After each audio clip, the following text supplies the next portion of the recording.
Welcome back. We're in an exciting phase here at the project, renovating this 1857 Philadelphia row home, where we're preparing for inspection. And one of the things you have to pay close attention to is fire blocking. So I'm going to use this wall behind me to illustrate some of the core principles, and not just what you have to do, but why we have to do it.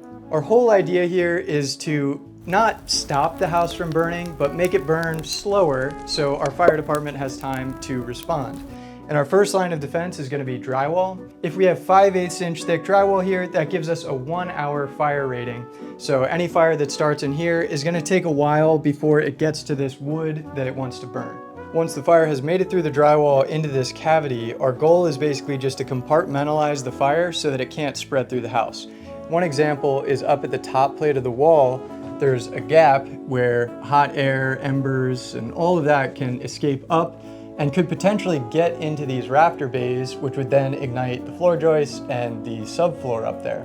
So how we resolve that is by using a product like this. This is rock wool, so it's not your typical fiberglass insulation. It's made of mineral wool and it has a great fire resistance.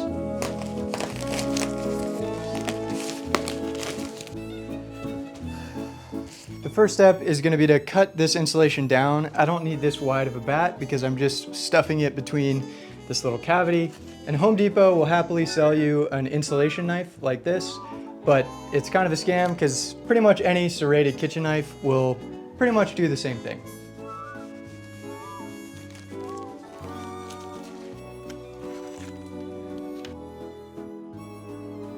Just like that, we have prevented fire from spreading up into the rafter bays and up to the second floor. Next up, we have the same consideration down here at the sill plate, where we don't want a fire that starts in the basement to have embers rising up to the backside of this wall. And for smaller gaps, sometimes we use this red fire-rated spray foam to close that gap. I've got a lot more of this rock wool than I have spray foam, so rather than using the foam, I'm going to stuff this just like we did at the top to seal up this gap.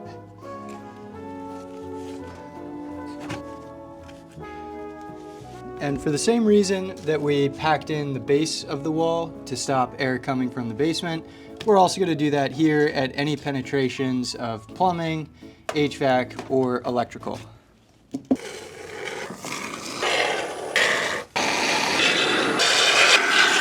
So that's the basic idea, and now I just have to go through the whole house and do that a bunch of times.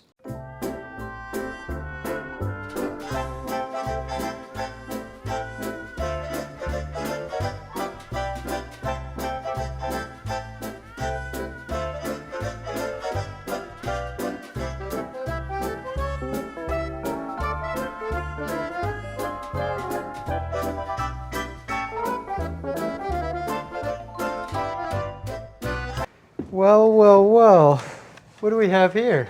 There's a stud that's not attached on the bottom or the top.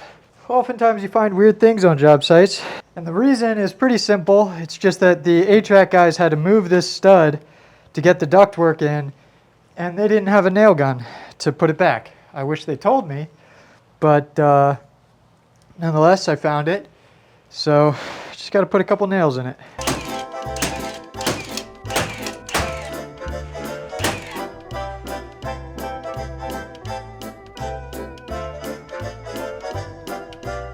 We've worked our way all the way up the house, and now it's on to the most challenging area to fire seal. Up in the light well. Oh boy, oh boy. And it is hot all the way up here.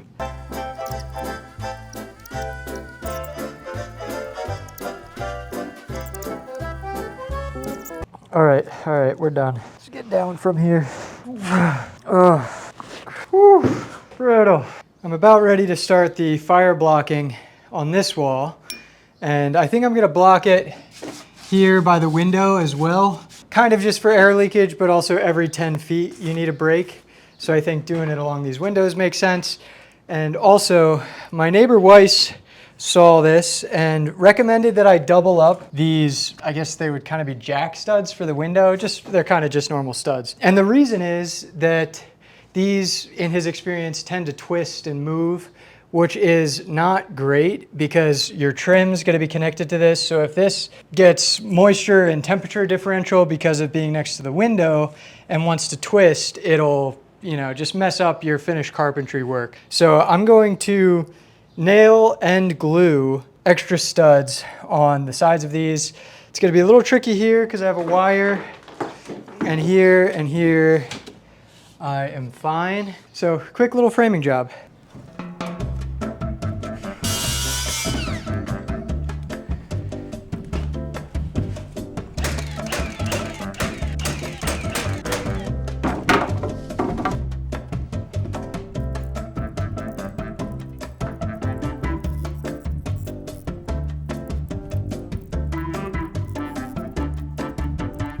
Just like that, it's done.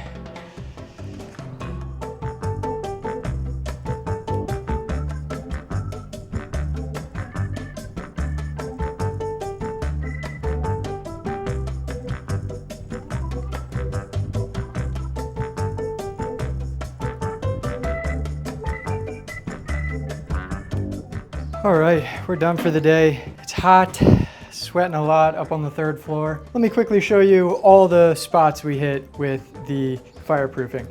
Starting on the 3rd floor, we got this whole bottom edge done. We got around the windows done. We got up above on this top plate done. I also did this whole bottom plate, that bottom plate, the gap over here between the subfloor, just so many little gaps. I did a little sealing around that exhaust vent there. That needed to be done. Here, this was a bit of a mess, trying to seal up all the seams to the outside. I can trim some of this down, but we got all the rock wool up top, rock wool down on the bottom. This gap is all closed up. That gap's closed up. I think I still need to do that one, but it's really hard to access there. Downstairs, not much happened in this room. Here, I noticed I was seeing a little daylight between these studs. So I got that all sealed in, all the rock wool tucked in on the bottom plate, top plate. I did this edge because this is like the corner that goes out to the exterior. Want to make sure that's tight.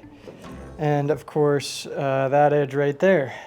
I'm sure I'll find some other spots to fire block, but for now, I think the last one is these cavities that connect the basement up to this 1st floor. So I'll stuff this with rock wool.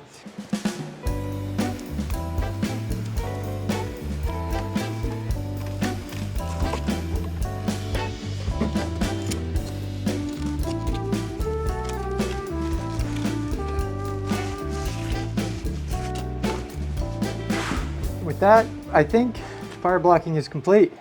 I'm sure you can imagine that renovating an old house like this takes a toll on your body, and I'm definitely feeling that. And if there's one thing I need in my diet right now, it's protein to help my muscles recover after long weeks of work. And that's why I'm excited to talk about today's sponsor, Good Chop.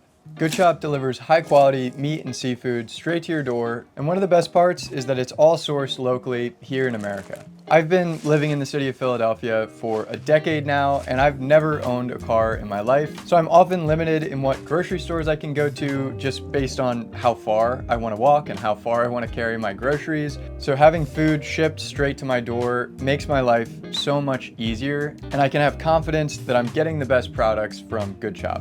Good Chop also has great variety between USDA Choice and Prime steaks, 100% grass-fed beef, wild-caught salmon, and this week I even got scallops in my box, which are a challenge to cook, but turned out incredible. And they're so confident about the quality they provide that Good Chop offers a 100% money-back guarantee if you're not happy with the quality. When you're ready to give it a try, you can head to goodchop.com/YouTube and use code ChrisHytha50 to get $50 off plus free shipping on your first box. Again, that's goodchop.com/YouTube using code ChrisHytha50. Thanks again to Good Chop for sponsoring this week's episode. Every time I check in with this list, it seems to grow. We're almost out of room here, but we have a couple things we can check off. Fire break every 10 feet. Done. Fire seal at furred walls, check. Fire seal at rafters, check. Next thing we're going to check off here is half wall. Let me explain. So the framers built this and they just fired nails over here into the brick, which pretty quickly just popped right out. So this thing's all loose, and it's actually an opportunity because this was built before I put the subfloor down. So it's up on a piece of the old flooring, which is thicker. So this isn't like sitting flush.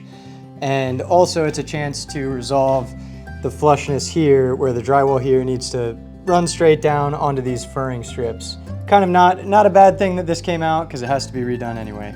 This is a little bit tricky because the electricals already ran, and I want to try to keep this wall kind of intact. Just got to make sure the wire doesn't get damaged. So we got to take up this strip, replace it with subfloor, get all these nails out.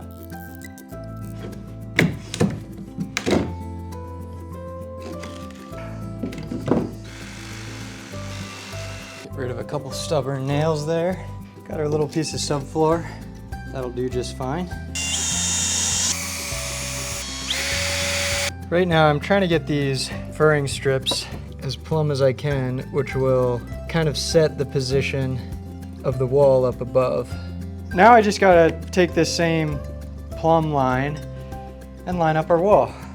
Right about there. And on this side, spot on. This thing's super wobbly, but I know that I can plumb this up when I do the screws over here. For now, let's get some nails. Yeah, and now gotta make sure it's plumb this way. The problem is it just won't move far enough this way to get plumb. It's definitely hitting something. So I have two options basically. I can take this all up, everything I just did, shift it over like a 1/4 inch, and it's good, or chip away all this plaster. Or here's a better idea. What am I thinking? I can get it as close as I can, and then I can just shift these studs, get them plumb, trim the edge. That's a whole lot easier. We're doing that. This part's a little tricky to do alone, where I need to hold this plumb and drill the hole.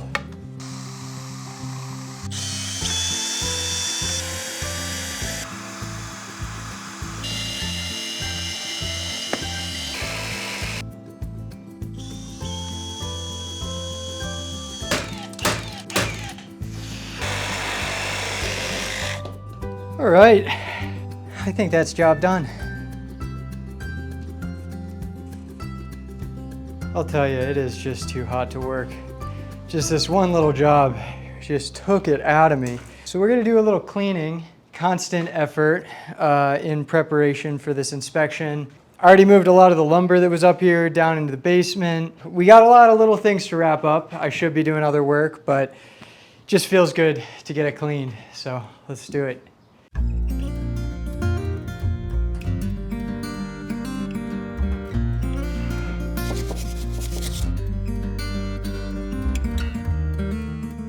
It's a beautiful Thursday morning at the house, and the good news, I got to borrow my dad's truck again. Shout out to my dad. And we got lucky with a spot right out front, so I've got to just load up waste from the backyard. It's like deja vu. So much of this project is just doing the same thing over and over, and the backyard, I can't even think about how many times it's been loaded, unloaded, loaded, unloaded, but we're gonna do it again. We're gonna have fun.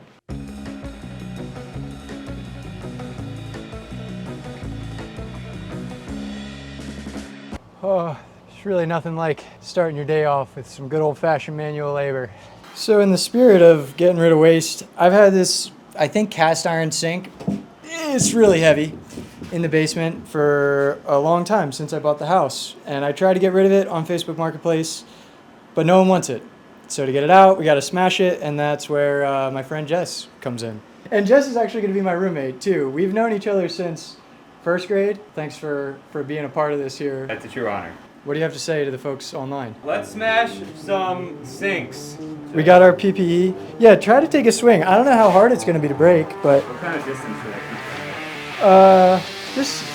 just feel it out, you know. Beautiful work. Beautiful work. Oh yeah. It's so fun. Yeah, just take a good golf swing at it. Yep. Job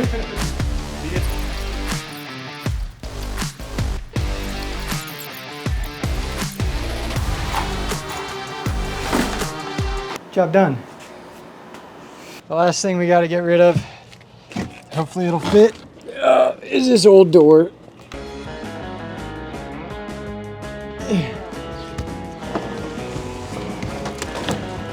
Bada bing, bada boom, load it up.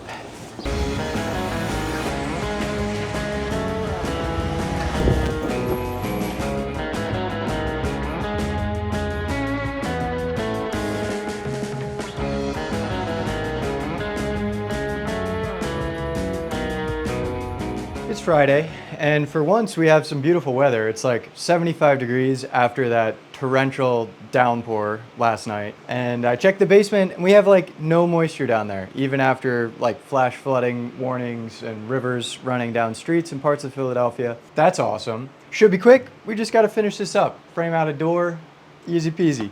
So for a 32-inch door, you want to make it 2 inches wider for the rough opening. So this is going to be 34.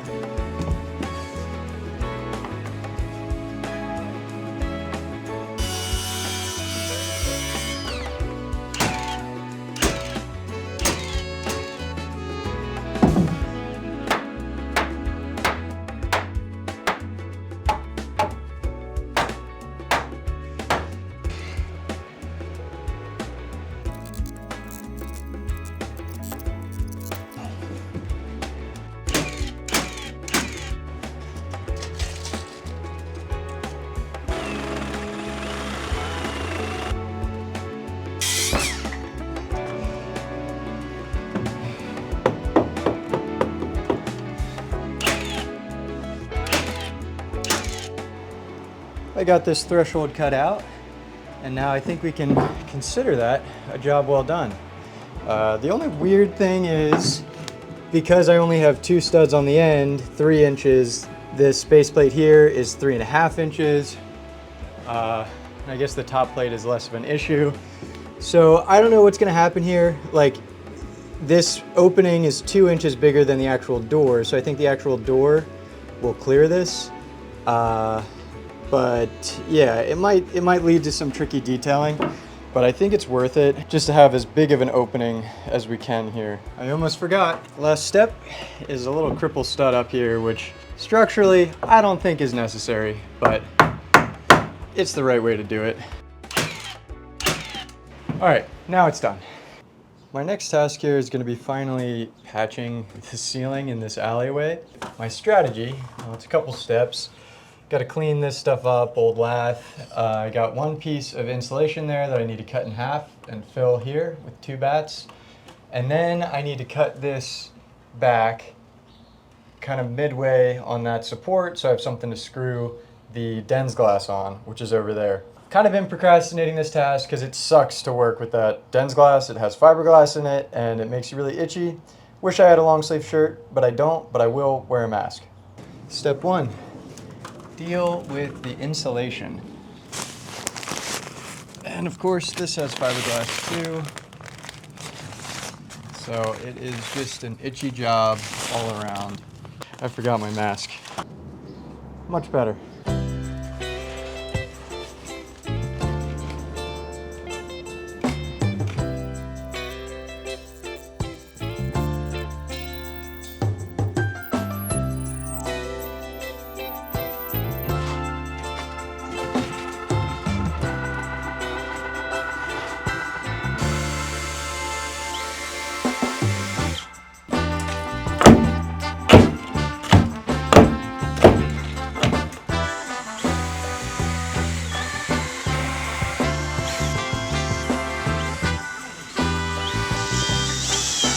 Well, it's not pretty over on this side, but that's a job done. And I'll have to come back later and fire foam the edges and then eventually paint it or something. But for now, cross it off the list. There's one more little job with this Dens glass, fire rated 5/8 sheathing. And that is to cover this soffit here. And eventually it might need to be a vented roof, so I might need to cut little vents, or it could just be unvented. I don't know. We'll figure that out later.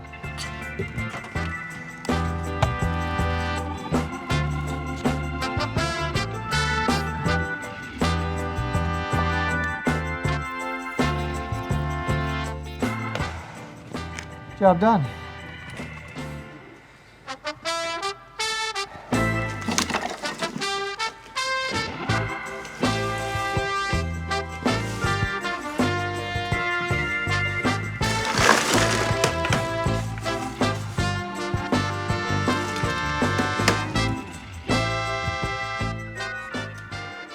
Next job here is to redo work that the framers did because they didn't do it great. So for one, you see the edge of the duct is here, so why is the framing all the way out here? We're losing a ton of space.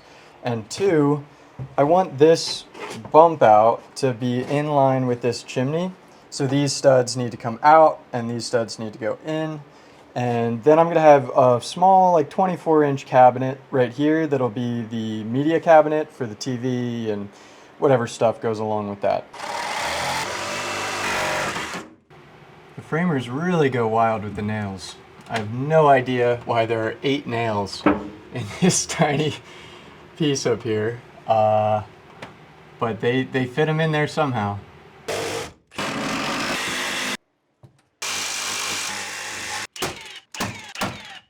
What I've noticed working with a lot of trades is they often prioritize speed over quality, and I'm like the exact opposite. I take forever to frame something small, but I make sure it's perfect. And I don't know, sometimes being a perfectionist isn't great, but hey, I've got the time to do it, so why not?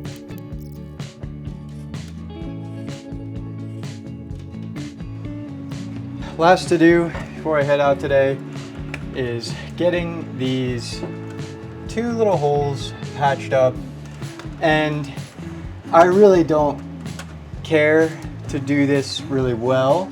For one, because both sides are stuccoed, this side's hidden in this furred wall, and also I think I'm gonna tear this whole wall down eventually to do a big sliding glass door. So for all those reasons, I'm just gonna go a little quick and sloppy and just fill in the hole.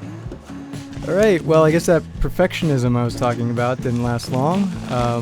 Yeah, now we're just gonna get it done quick, get it done sloppy, why not?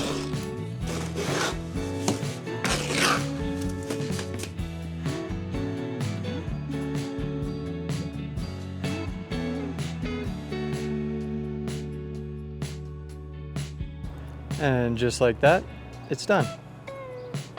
So that's all for this week. Good news, I just got my HVAC permit, which was holding up the whole inspection thing. So early next week, we should be able to do the inspection, and then we can move forward with insulation, drywall, and really get going. So as always, thanks for watching.